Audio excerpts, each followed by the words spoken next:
it's a wonderful thing, this sense of self that people have nowadays, the virtual reality. So many people are having to work from home, study from home, visit relatives from home. Although the world is trying to come back to normal, but we are still used to seeing ourselves and seeing each other through technology. And what this does is it makes us have a different relationship with our image. So what you see on the screen is your image. And normally, before we were into all of this communications technology, we had a different relationship with our image, a different relationship with other people's image, because previously we just used to see ourselves in the mirror or in photographs, or maybe we would have some videos. But, you know, all this started in the 1980s when people of my generation were already well into their lives. And now there are so many people in this world who don't know that there's any other kind of reality than the reality of social media and immediate photos and videos and everything on your cell phone, your device. And it's I'm bringing this up especially because in spiritual practice, it's all about finding the real self. And one of the ways in which we practice to do this is the practice of detaching the self from the image. Your body is an instrument for communication, and your body is the instrument between your soul, yourself, and the material world. And we normally live, I can say, on the surface of our bodies. That is to say, our sense perceptions, what we see, what we hear, what we touch, what we smell, what we taste. All of this is our direct experience of reality. And so the practice of distancing oneself from that reality through turning within is what we have been doing.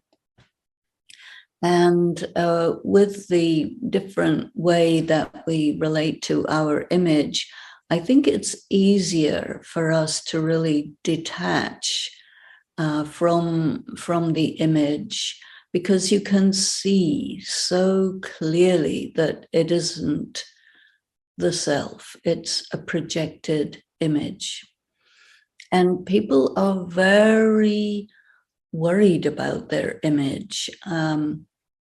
You know, there was so much concern about social media and its addictive impact on young people.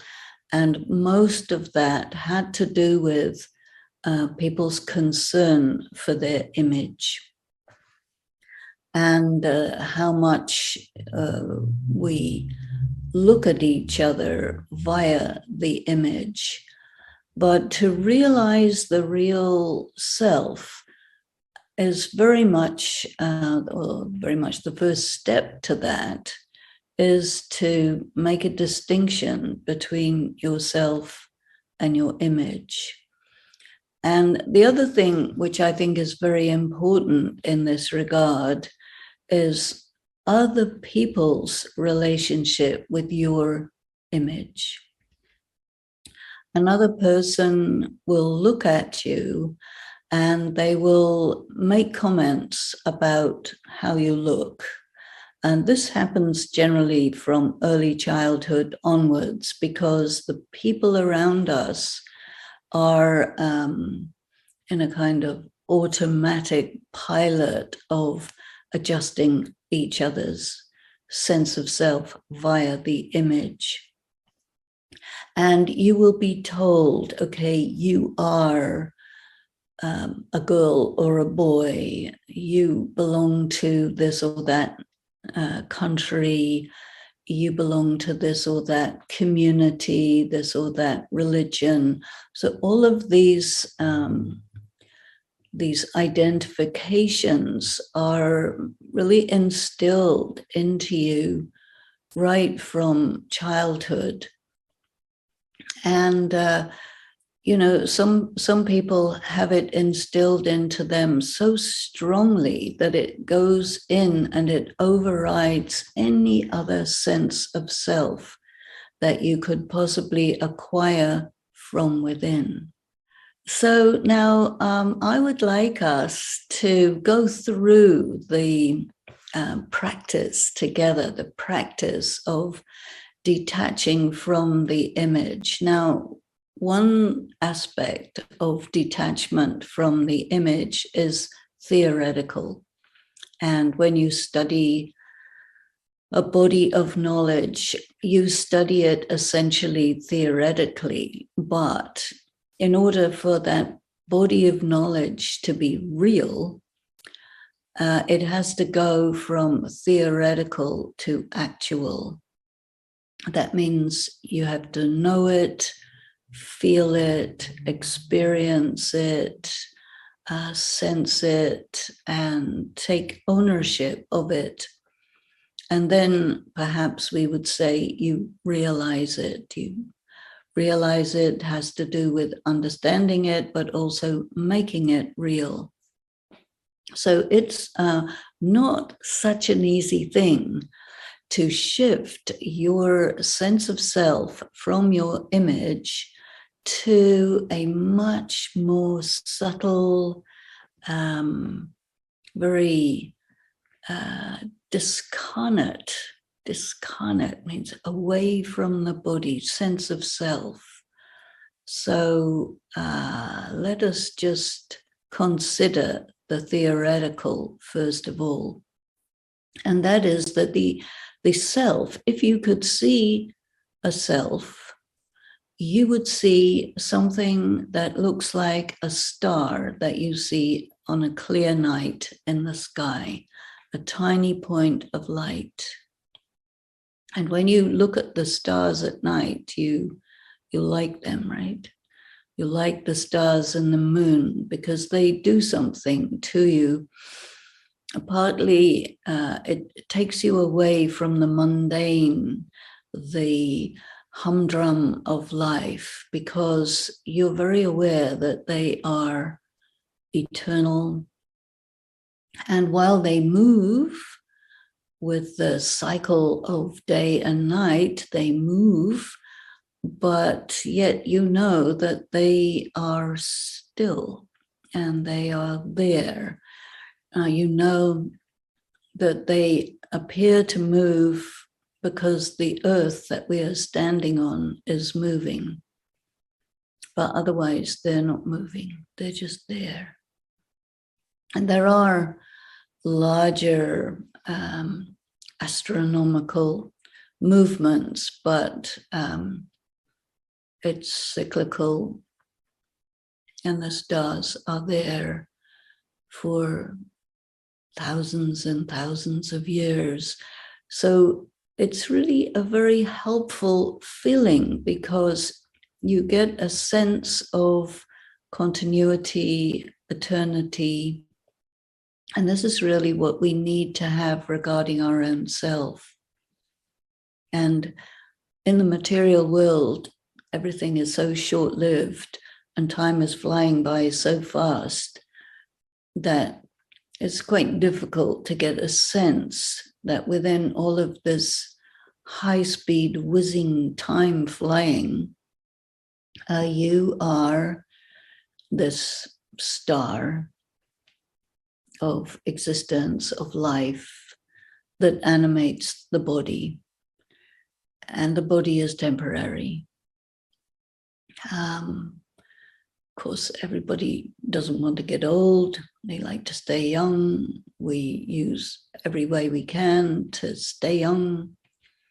The cosmetics technology is making a bomb, keeping people young, but the process of aging, the process of deterioration is just there, and it's life.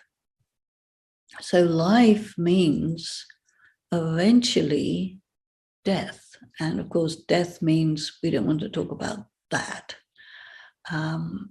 And when you realize yourself, a very important part of that realizing is that you will survive your death, which is an odd way of putting it, but you will. And I have someone quite close to me who is very ill and who is very aware that any time there could be the passing. And as you reach an age group where your peers are at a certain age and people start flying off and passing on, we use different types of euphemisms to think about this. And this person says, well, you know, I could be up there or down here. And that's a very interesting sense of self, I think, to have, which is really real. Because anytime, you know, nothing is certain. Anytime we could go up there. But what's, I think, really important in realizing the self is to think deeply to a point of really knowing and feeling that it is not possible for me to cease to exist. I may drop my body, leave my body, and this is normal, but I, as a being, as a self, with all my identity, will continue. And so let's look a little bit deeply at this thing called identity, because another thing that we learn in spiritual practice is that we are actors and we play roles. Now, some people think, well, if you're acting, then it's not real. But actually, acting means performing actions. And the spirit acts through the body. And you have three ways to act. You could do an act of mind, which is a thought. Thoughts are powerful. You think about something, it will create your mood, your feeling, your sense of what's going on, your perspective, your interpretation.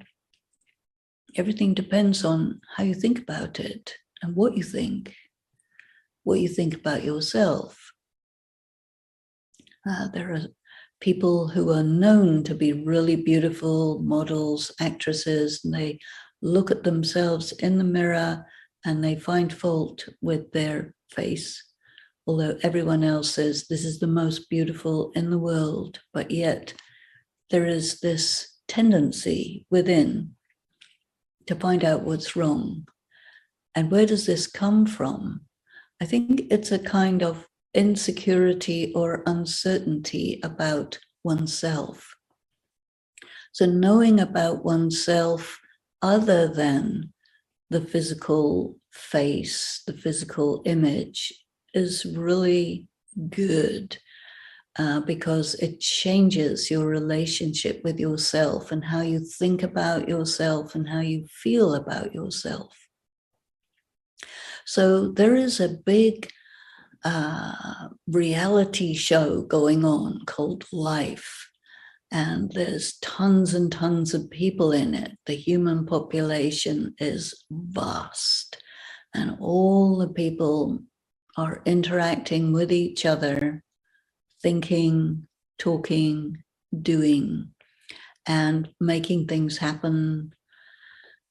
And so we live in this dimension of action, thoughts, words, verbal act is a word. You could speak a word, you could write a word, you could record a word and listen to it later. This is definitely the world of the spoken and written word. And words have an enormous impact on people. And this is why it is said, be careful about your words, because you can make a person feel very good or very bad with the words that you use towards that person. And then deeds, the things that we do all day long, we're doing something or another. So once the spirit comes into the body called life, you're the living human being is this combination of body and soul, and that's called life because it's visible, tangible. But what spiritual practice also tells us is that life also is there, it persists when you're in your body or when you're not in your body. So part of realizing the self is to think about and consider that I do exist independently of my body. And so in order to grasp this concept to a point where you're able to really realize it, then we practice meditation and many, many different forms of meditation practice that we do in what we call Raj Yoga. This is Raj Yoga, and Raj Yoga is basically, well, in its simplest form, it's a two-step process so that you can realize yourself. So this is important for today's subject. And realizing yourself starts with separating yourself from your body in your mind. You can do all sorts of things in your mind. In a second, you can travel to Spain, London, New York. In a second, you can go there in your mind. You can actually travel through time in your mind. You can go to an incident of your childhood and relive it. You can go to an event that happened yesterday or the day before and relive it. And we call this remembering. So we return there in our mind and we relive it and enjoy it, and then we return back to the present. So mentally, we're going all over the place, geographically and time-wise. You can even go into the future because we are planners. We make plans for what will you do today? What will you do tomorrow? What will you do for your holidays? And so you project yourself into the future and make plans. And of course, we don't know exactly what will happen in the future, but there are many things that are predictable. Now with the COVID pandemic and all the uncertainties that are going on, predicting the future is a lot less easy than it used to be, but we still have a certain amount of predictability. So this helps you get a sense of yourself, the real you, that you have the capability of moving mentally to any place and any time. And you can visit people. When you think of someone, you visit them. And people very often experience, because you have subtle sensitivities, that you can think about someone and they call you and they say, yeah, I was thinking about you. So we feel each other mentally. And sometimes people call this telepathy, that you can actually communicate with people in your mind. Of course, we may not be very competent in the use of telepathic communication. And besides, we have our telephones and cell phones, and we are communicating all the time. And the advancement of communications technology has created a sense within people that I can talk to anyone, anytime, anywhere, whenever I want. And yet you are still dependent on the communications technology, the internet, and so on. But it is very advanced, and it mimics the capability of human intelligence. So that is our relationship with our brain and what we can do. The brain is extraordinary. And the brain is not part of the soul. The soul is not part of the brain. The brain is still hardware, and the soul is a little bit like software. And contained within ourselves is a multitude of identities, because we have a lot of identities. When you're at home, you're your home self. It's different. When you're at work, different. When you come on to speak to a group of people, different again. When you go on holiday, different. So you have all these different identities that you switch from really easily. And sometimes a person thinking about their identity wonders, okay, which of all these characters that I play is the real me? And maybe it isn't any of them. These are all characters that I play, but I want to be in contact with the real me. So who am I? In the spiritual study that we do in Raj Yoga, the answer to this question, who am I, is not really who am I, but what am I? So what am I? A soul. A soul is a what? When you just say, okay, it is the being. That means when you say what, it's common to all souls. All souls are equally tiny points of light. What is a soul made of? It's not material, it's invisible. So that's yourself. Then you have to think, okay, I am invisible.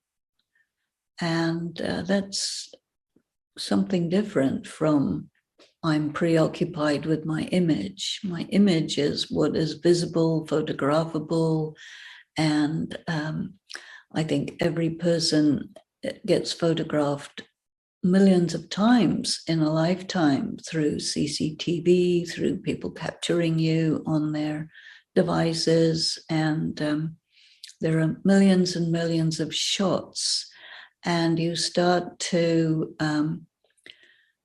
see yourself via these shots, via these photographs and videos, and your sense of self, when you are not thinking of yourself in that way, is kind of lost, because we're so externalized by these photographs and videos.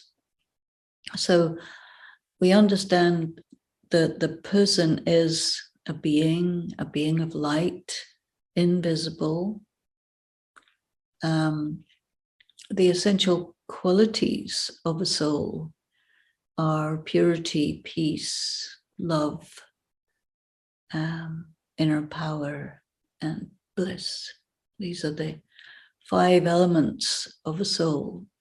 And all these qualities combined take the form of light, which is an energy, which can think and process ideas, imagine, create. You can have thoughts that make you feel good, thoughts that make you feel bad.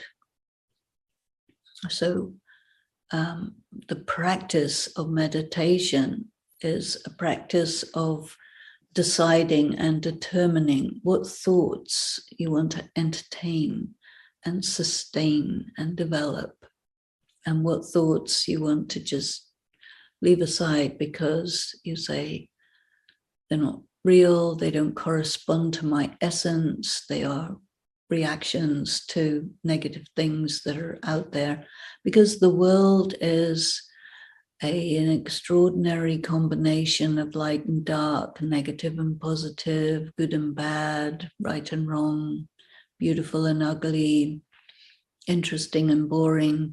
It's the world of pairs of opposites, and we are floating around doing things, saying things, and thinking things in the middle of all these pairs of opposites. And we are influenced by these things. If you open your curtains in the morning to see what kind of a day it is, and if it's nice sunshine, you say it's a beautiful day, and if it's overcast, you say it's a gloomy day, and the weather corresponds also to your mood. And so we say it's a beautiful day, it's a horrible day. But in terms of agriculture, they need the rain. So what's beautiful to some is not so good to others. So it's very, very subjective. And we are individual beings with our own personality, our own specific identity, which is again different from the roles that we play, but which comes through the roles that we play. So to find the self, to discover the self, to realize the self means to go deep inside and find out who is this thing called me. And it's very subtle. We do get carried away with our constructed identities because we do have to establish some sort of a persona that we use as an instrument to function in the social world. And so people get a sense of self which they construct. And this construction begins with these projections that are projected onto you by your family, your school or educational environment, and then later by the wider social environment. So people will let you know whether they think you are worthy of respect or not. And they actually control your conduct, your dress, your behavior, your taste. All of these things are influenced by the outside. As children, you are subjected to all of this forming, molding, and shaping that goes on all the time. And then I think a time comes in adolescence where you say, okay, enough of all this. I'm me. And I need to find out who I am. The adolescents tend to become very rebellious. And this rebelliousness is simply the soul saying, okay, I've heard enough about what you think you want me to be, but I need to know who I really am. Young people are very influenced by each other. So you have the influence of parents, educators, and the adult world. Then you get the influence of your peers, and very often the adolescent will feel that I'm free and I'm deciding who I am and what I am, but without realizing that there is enormous influence from your peers, your taste in music, your taste in dress, your all the the things that teenagers get up to, and then every so often in life you get these different stages of life where you kind of reset your identity, but it's still within a certain set of parameters. You remain whatever gender your body is, that's your gender. You say, I'm a man or a woman, or I'm gay, or I'm straight, or I'm all the various different orientations that people have now, because people think that your gender is what you are. But in spirituality, your gender is a factor of your body. And yet everyone around you will see you as your gender. And the world is gender conscious and gender biased. So that if you are what you can say is wealthy, white, male, well-educated, etc., then you're on the top of the pile. And then it goes further down according to a gender, a color, and if you're the dominant, you're part of the dominant social group, then you will be considered more okay than others who are minorities. Anyone who's a minority will be considered less than by the majority. And there is social projected onto you throughout your whole life. And no matter how much you do to try to get free from it, as long as you still think of yourself in terms of your gender, your body, your physical body, color, race, nationality, religion, social grouping, financial grouping, if you're artistically inclined or scientifically inclined, all of these things do keep you in certain limits of your identity. And what we're trying to do here in this discussion is to go much further than that.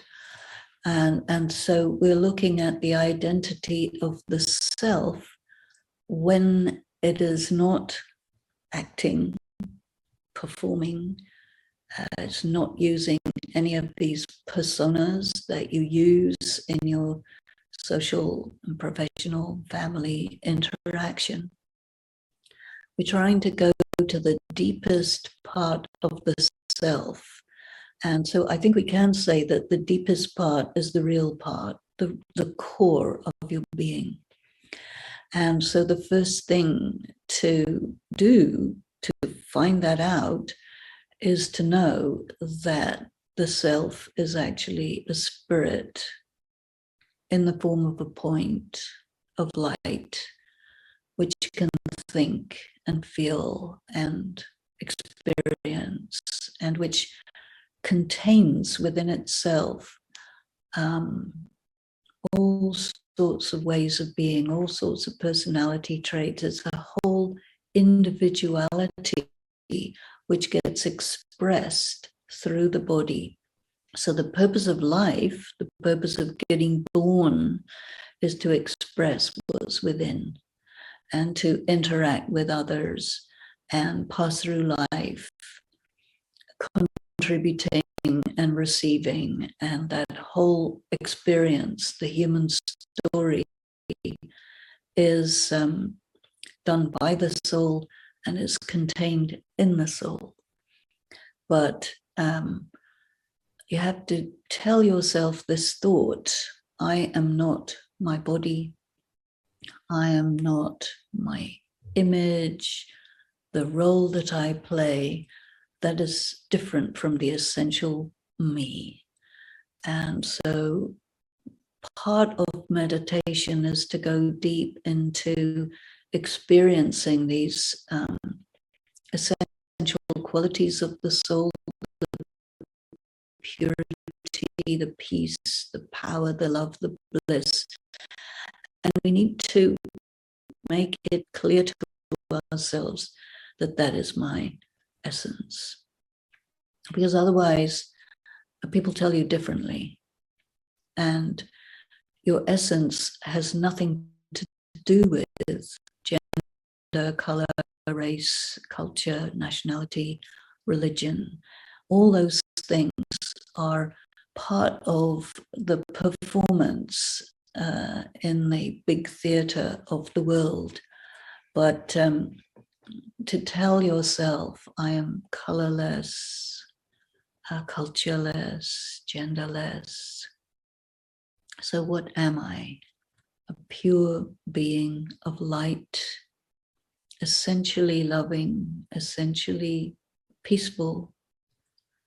And when you tell yourself this and you go deep into it and experience it from within, that this is true, this is what gives you this distance between yourself and your body, yourself and your performance.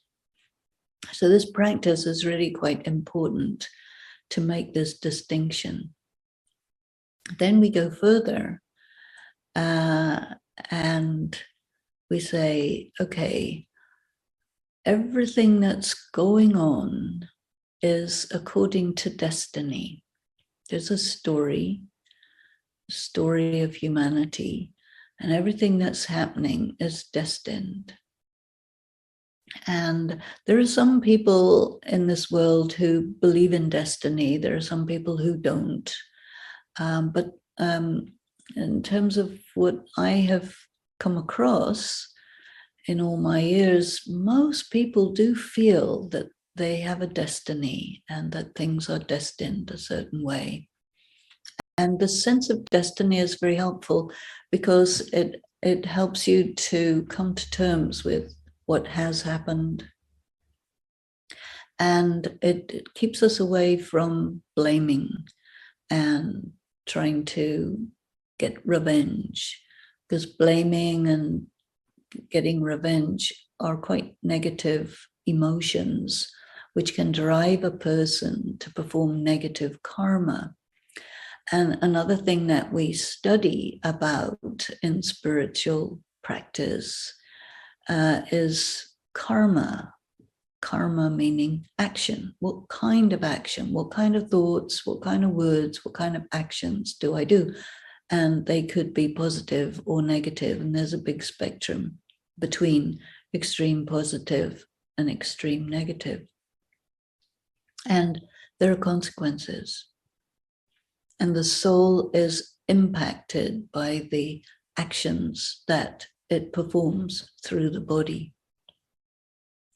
So we have a big difficulty with pronoun. What pronoun should we use for the soul? Do I say I'm a he or a she? If I'm genderless, I can't really be a he or a she. So in the English language, to handle this problem, it was decided, well, use the word he. But then, because people are so gender conscious, it became biased, the he's against the she's. And so that didn't work completely. Then we say, okay, well, is the soul an it? Well, I am not an object, so I can't be an it. But if you think, a male body is still an object, and a female body is still an object because the being is not the body.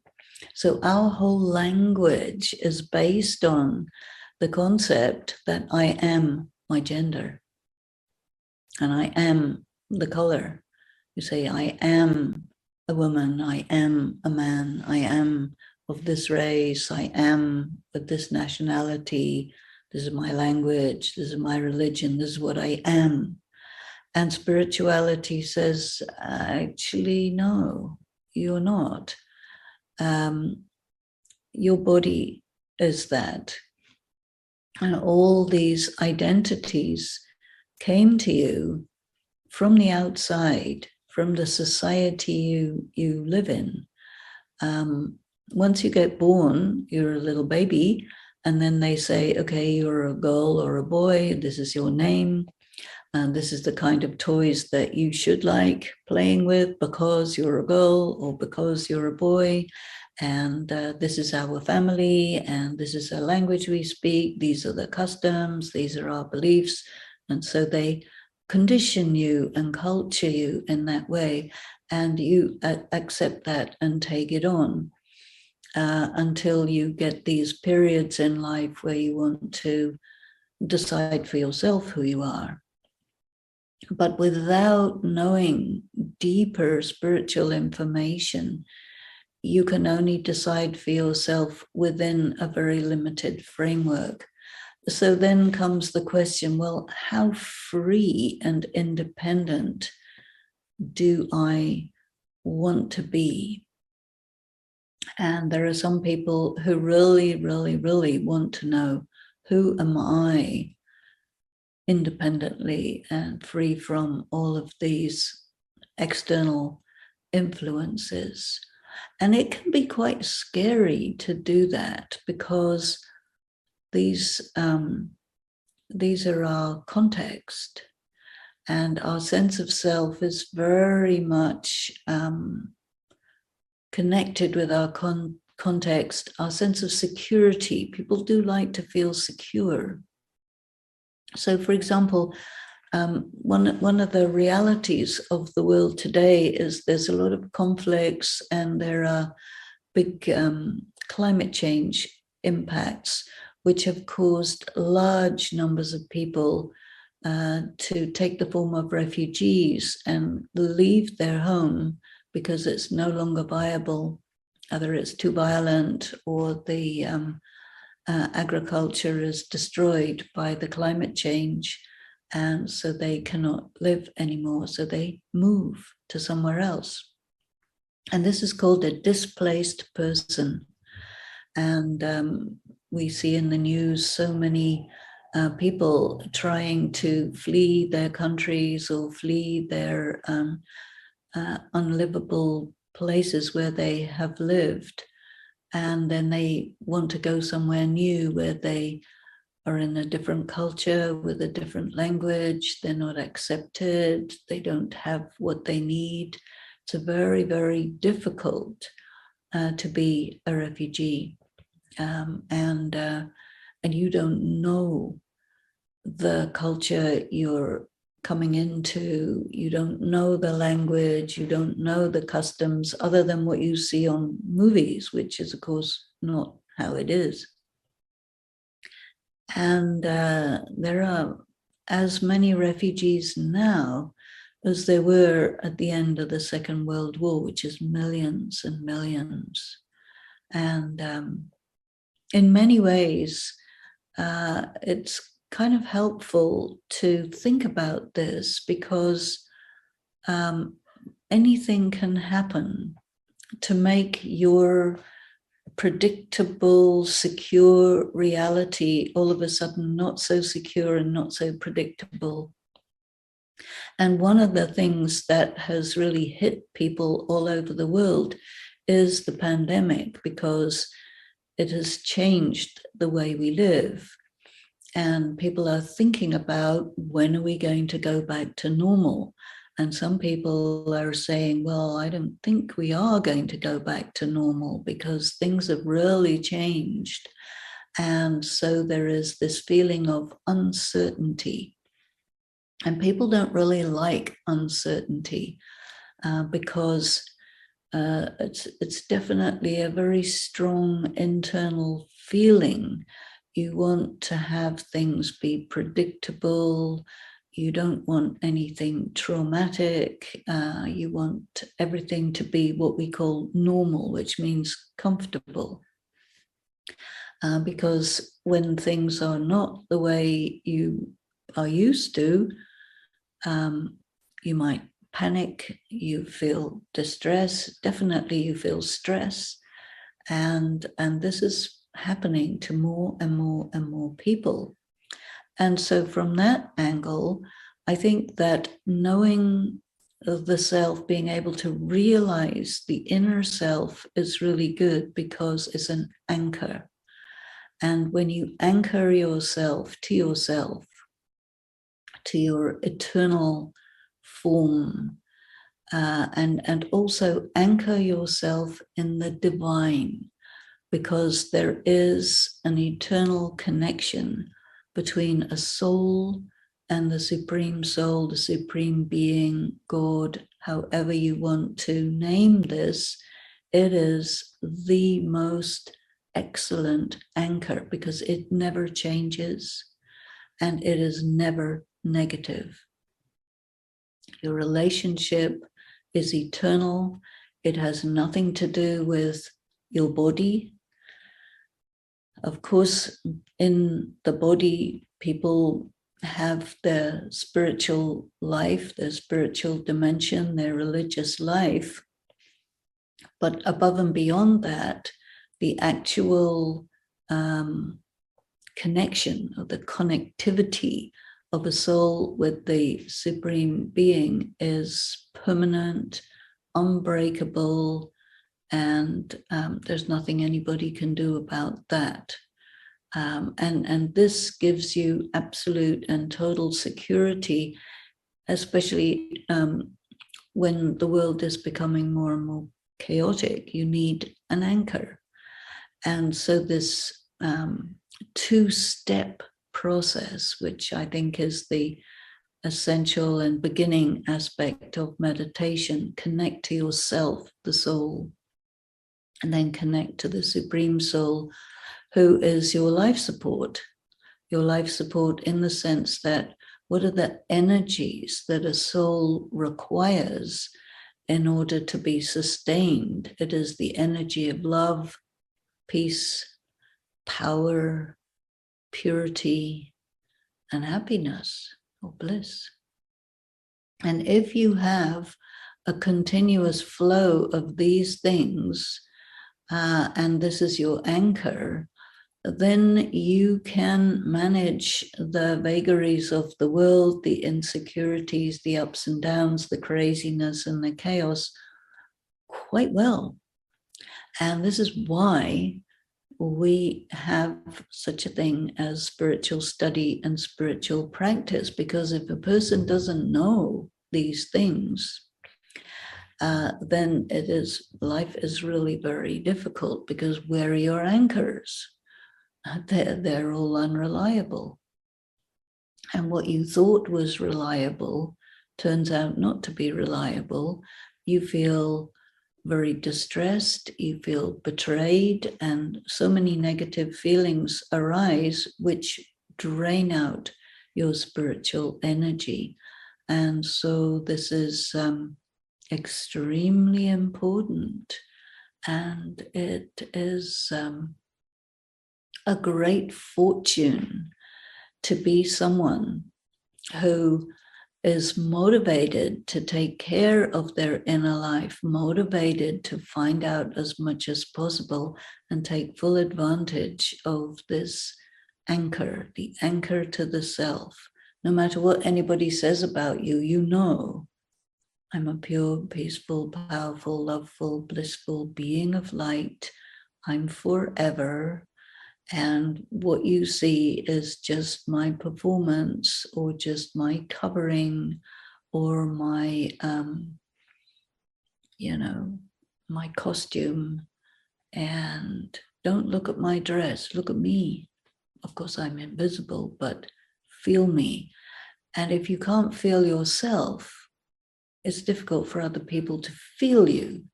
And this is what we call soul consciousness. And when you're soul conscious, you're in yourself, you're in your power, and other people can feel you because you are feeling yourself, and you're therefore radiating that. and people pick up this radiance, and you're not so much picking up what everybody else is doing. You're the one who's sending out, and you're sending out very positive energy, and you're connected to the higher power. And so you're constantly drawing that sustaining energy into yourself. And then you really know, not only I know who I am, but I know who I'm connected to, because people don't really like isolation. You need to be connected, but there's a permanent connection, and there are all the temporary connections of life. So this permanent connection to the self and to the higher being, and then destiny. It is what it is, and it's fine by me. Whatever it is, I can make it through.